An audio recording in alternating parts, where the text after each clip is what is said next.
Hello, my dears. I have written this book, Inclusive Growth in India, with special reference to its socio-economic perspective, which is explained in form of a tree of inclusive growth, a framework of equity, prosperity, and social justice in India. Now you can see I have explained it in form of this 6 elements, which is first is finance, second is education, third is health, fourth is employment, fifth is infrastructure, and sixth is HRD. Now these are explained in form of a tree. Now how these are explained, that I will show you in form of a content. You can see the content. Just 1 minute.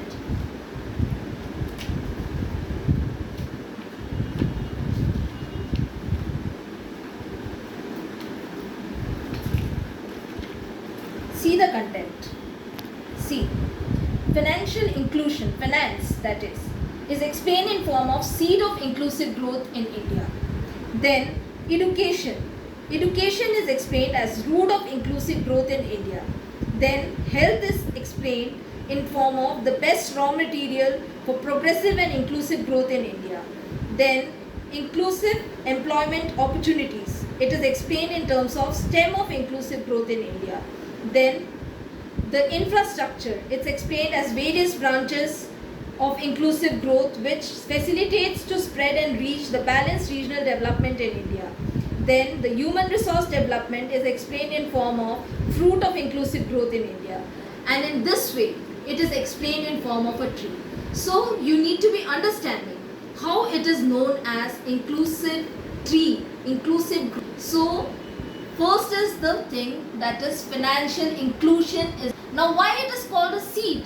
It is called a seed because as we know that a seed, if it is not sown in a proper place, in a proper way, then the tree will not come. In the same way, if the finance is not invested in a proper place, in a proper way, with legal perspective, remember this, with legal perspective, it will not give you any fruit. Fruit means your development, that is human resource development. Then comes the knowledge, and knowledge comes from education. Now this knowledge is the base of each and everything. Nowadays what does the students do? They are not studying, they are simply taking notes, mugging up and just going around. Taking a degree, okay, fine. There are hardly 10% students who are studying with a very good aspect, but others, they are not doing so. So under that perspective, I tell you that inclusive growth should be taken in form of a root of inclusive growth, that is in form of inclusive education, which should be considered in form of both merits and needs. I tell you one thing, see, scholarships are given, but scholarships are given always in form of what? Needs, that is APL or BPL or ST, SC, OBC, but any time scholarship is given in terms of merits, it should be given in terms of merits also, no? That first, second, third, they also get a scholarship. If this kind of a scholarship is given, every student will run to study. Yes or no?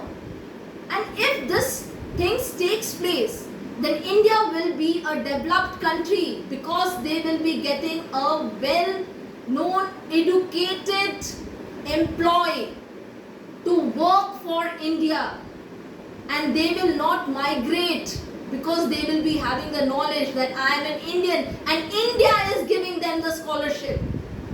So in this way, India will be developing. Now comes the form of a raw material. Raw material is the healthcare, inclusive healthcare. Now inclusive healthcare, why do we need the inclusive healthcare? Because of one very important reason, because if health is not there, then what happens? We will not be able to move in a proper scale. Every time we will be going down and up. And in this way, up and down situation will taking you to a very staggy situation. And this staggy situation will not let you develop. Just like if we don't put a raw material in the, when we sow a seed and the root grows up, to grow the root, the healthcare, if the healthcare is not there, then the raw material is not there, then what happens? The tree doesn't come up. In the same way, if the healthcare is not there, then the tree will not come up of inclusive growth. And it should be in terms of inclusive healthcare, because if there is any healthcare perspective, if the patient is not well enough to give the fee or something, then it should be free of cost. Even one of things that even in the government hospitals, we don't see that medicines are provided free of cost. At least medicines should be provided free of cost, because you are giving the things. Here comes the need. But in education, we have to consider the merits also.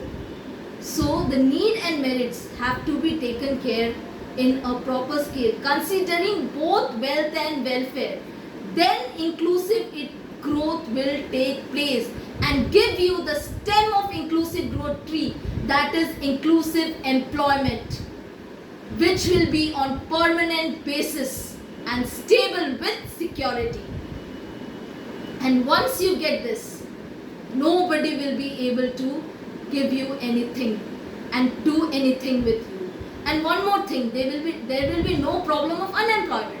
Okay, you went for the employment opportunity, that is job opportunity, and nobody recognized your talent.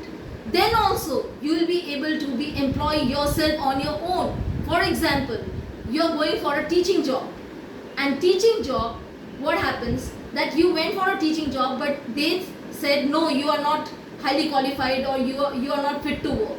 But you know your talent, you are a healthy person, and you can sow your seed of finance in a right place in a legal way. Then you can open your own coaching center, and in this way you can be employing yourself and you can get the employment. Then where is the question of unemployment, my dear, in India?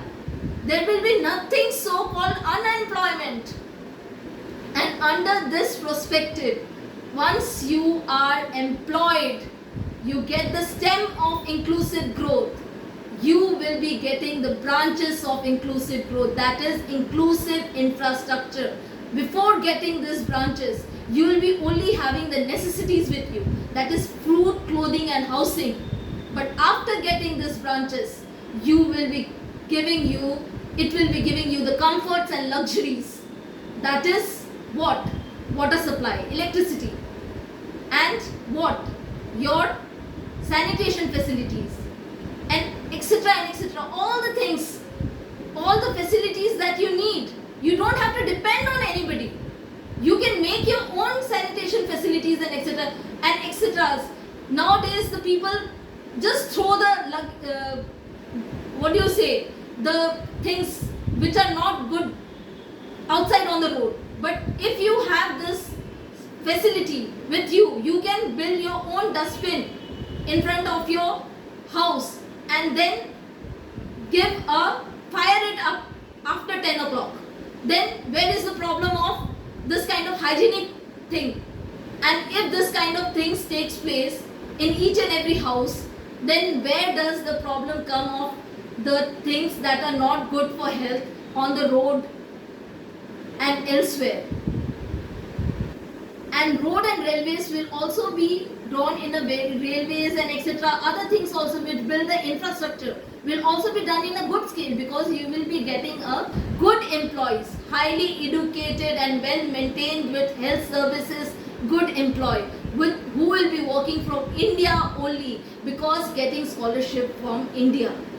So on that perspective, and highly educated, because he or she will be having the knowledge that we have to work from India, because it has given us the knowledge in form of the scholarship by giving us a scholarship and etc.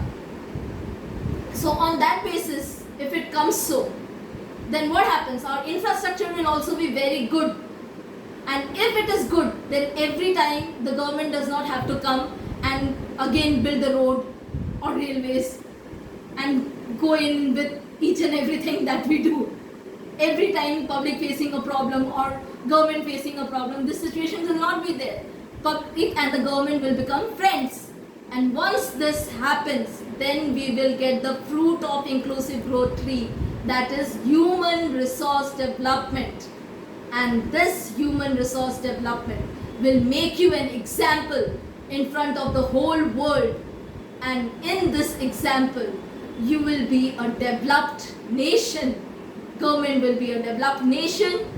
That is, India will be a developed country, and the human will be a developed human being with inclusive human resource development, and everybody will be able to have the fruit of inclusive growth, that is inclusive human resource development.